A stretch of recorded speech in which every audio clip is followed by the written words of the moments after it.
Saudara kasih di dalam nama Tuhan Yesus Kristus. Salam alaikum bisa Muhammadiyah. Waalaikumsalam. Mau santai duduk ya pada hari pemberitahuan tentang announcement of the angel to Maria. Saudara, pemberitahuan tentang Maria akan mengandung itu lama sebelum ini terjadi. Ketika manusia itu jatuh dalam dosa, dikatakan bahwa keturunan perempuan itu akan meremukkan kepala dari ular. Nah, ini adalah penunjuk pada artian bahwa anak yang akan dilahirkan ini bukan dari hubungan antara laki-laki dan perempuan, tetapi ini adalah merupakan kuasa Allah melalui rohnya. Sehingga dengan demikian Yesus yang akan dilahirkan ini dikatakan sebagai keturunan perempuan. Padahal di dalam sistem patriarkal Yahudi, semua keturunan itu diambil dari jalur lelaki, bukan perempuan. Nah, mengapa di sini katakan perempuan? Menunjuk pada artian bahwa bayi ini adalah lain dari bayi-bayi yang lain. Artinya bahwa ini adalah karya Allah langsung melalui rohnya untuk menempelkan benih di dalam rahim seorang perawan yang nanti ditengarai bahwa namanya adalah Maria.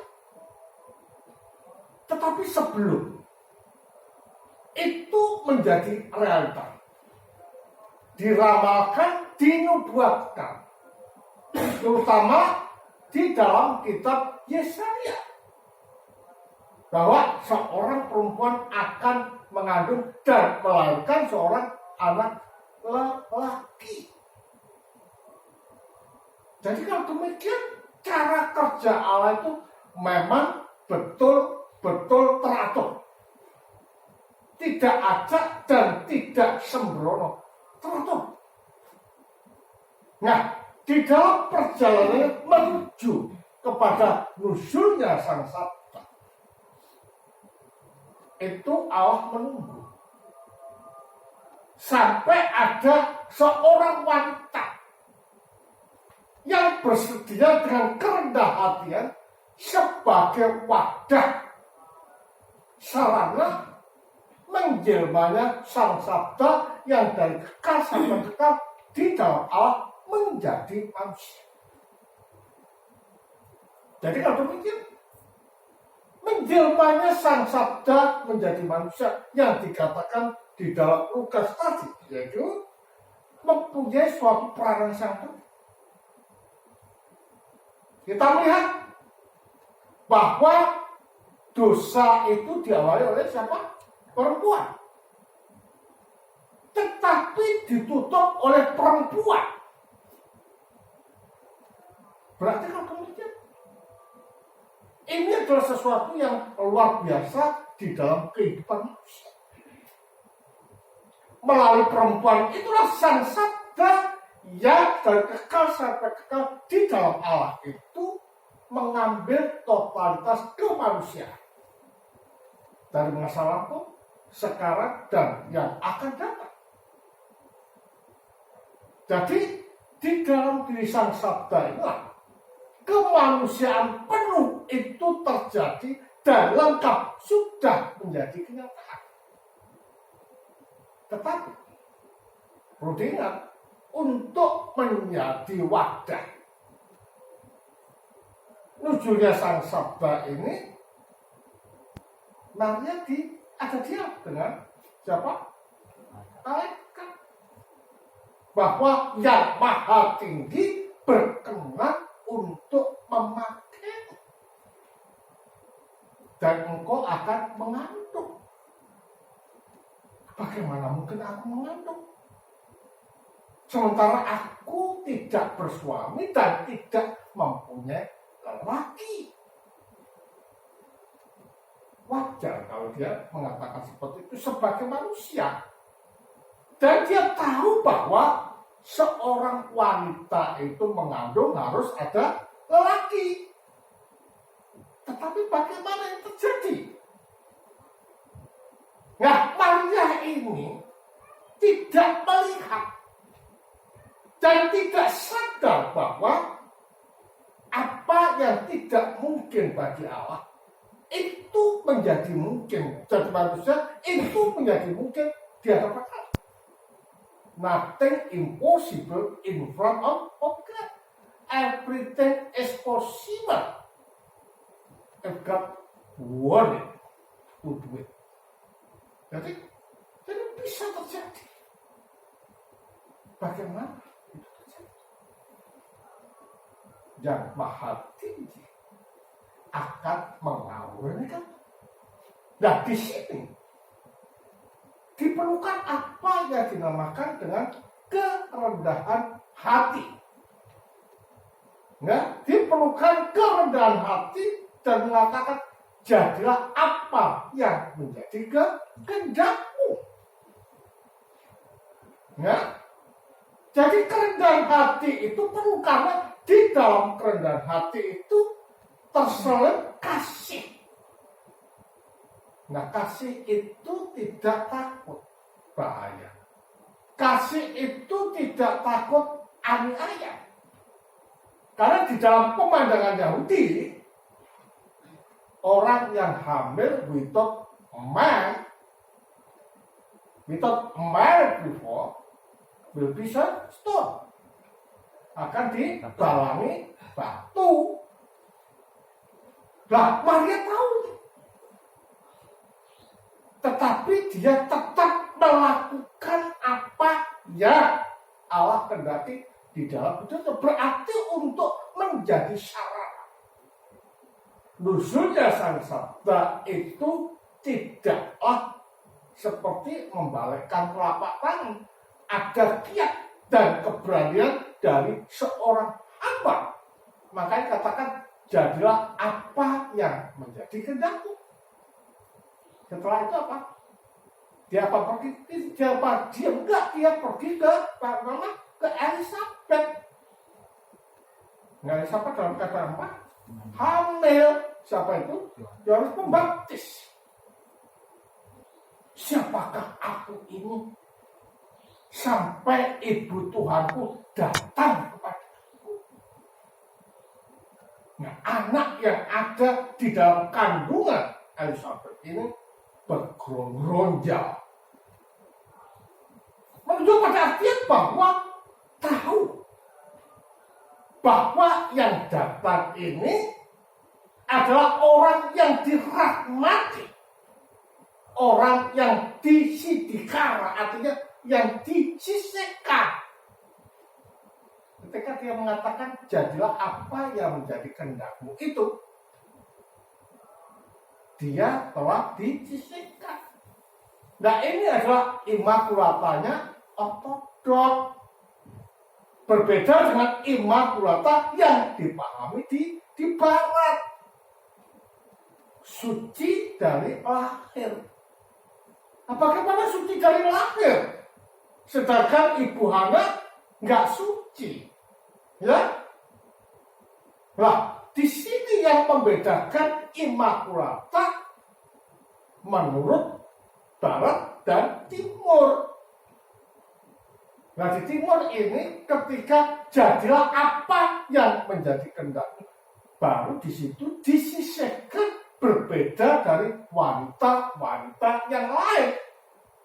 Kenapa? Karena dia dijadikan sarana atau wadahnya Sang Sabda jadi manusia. Makanya ketika dia ke mana, Elisabeth mengatakan, siapakah aku ini sampai ibu Tuhanku datang padaku. Berarti yang menyebut Maria ibu ini bukan Elisabeth, tetapi roh yang ada di dalam diri Elisabeth.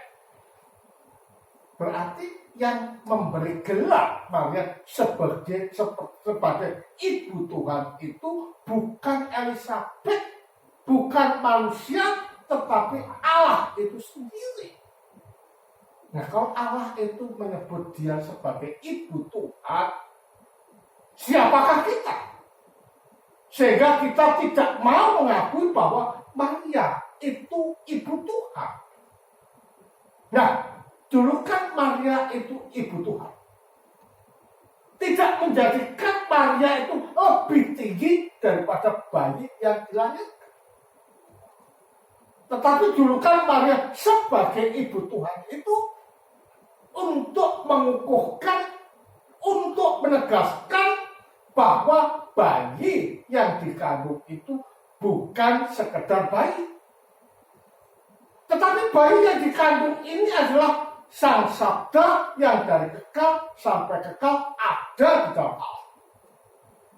Maka dikatakan ibu Tuhan. Dari artian bahwa yang dikandung itu adalah Sang Sabda. Yang kedua, kata Tuhan itu kalau disana kata bendoro. Jadi kalau demikian kalau dia dikatakan ibu Tuhan berarti ibu dari yang dimuliakan, yang diagungkan, yang dijunjung dan dihormati.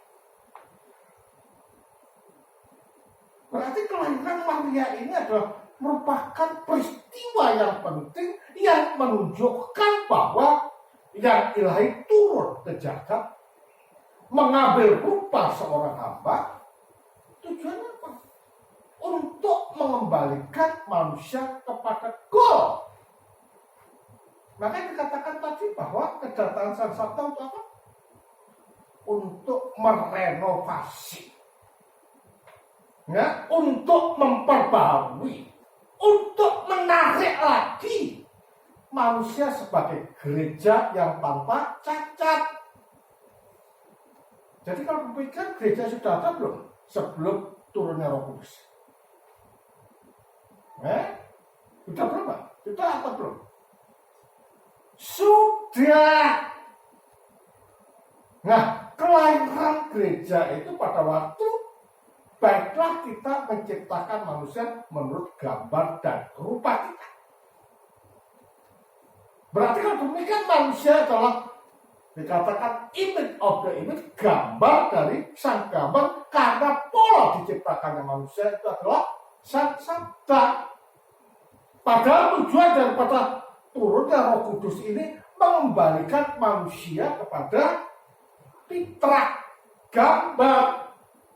Berarti kalau demikian gereja sudah ada dan pada waktu Yesus Sang Roh Kudus turun mengembalikan kepada keutuhan, kesucian, kesempurnaan gereja yang sudah ada pada waktu penciptaan itu. Makanya Sang Sabda jadi manusia ini adalah untuk menjadi imam. Nah, imam di sini tidak mengorbankan binatang, tetapi yang dikorbankan adalah dirinya sendiri sekali untuk selamanya.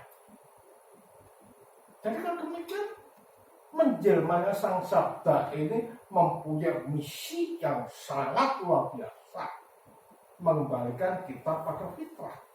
Nah, inilah kesalahan dari banyak orang yang menganggap bahwa perayaan yang paling besar siapa? Apa?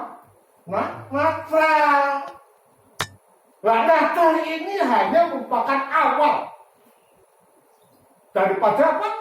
Daripada perayaan yang besar, yaitu Yesus disalib, mati dan bangkit. Lah, pada waktu Yesus bangkit dari antara orang mati, banyak orang Farisi yang apa? Bingung. Bagaimana mungkin itu terjadi? Orang biasa, anak tukang kayu dapat bangkit dari antara orang. Maka dikatakan penipu telah tertipu. Karena apa? Dianggap ketika Yesus disalib, mati seperti yang lain, ternyata bangkit. Makanya penipu telah ditipu. Dan bangkitnya Yesus ini menimbulkan banyak pertanyaan di antara orang-orang Farisi. Tapi jawabannya apa? Di dalam Yohanes 1 ayat 4, Sang Sabda telah menjadi manusia. Dia adalah gambar dan cahaya kemuliaan Allah. Dia yang sulung dari antara yang diciptakan. Menunjuk pada artian bahwa ini bukan manusia biasa. Tetapi ini adalah bayi dari Sang Aluhur, yaitu dari Allah yang adalah Sang Sabda yang dari kekal sampai kekal tidak Allah. Jadi kalau demikian, pemandangan tentang lahirnya Sang Sabda ini membawa wacana baru, jalan baru, dan manusia diingatkan bahwa Allah itu tidak menginginkan manusia itu terus-menerus ada dalam kubang dosa, tetapi dikembalikan kepada asal di mana Allah merencanakan manusia tak bercacat di hadapan Allah dan menjadi gambar dan rupa Allah. Jadi pemandangan ini adalah mengingatkan kita untuk mengerti bahwa Allah sangat mencintai kita dan tidak menginginkan kita untuk selalu ada di dalam lubang dosa dan berada dalam keterpisahan, menderita terus-menerus di hadapan Allah ketika roh meninggalkan tubuh. Tetapi yang dikehendaki Allah adalah hidup bahagia bersama-sama Kristus di surga. Kemuliaan bagi Sang Putra Sang Kudus. Tuhan memberkati.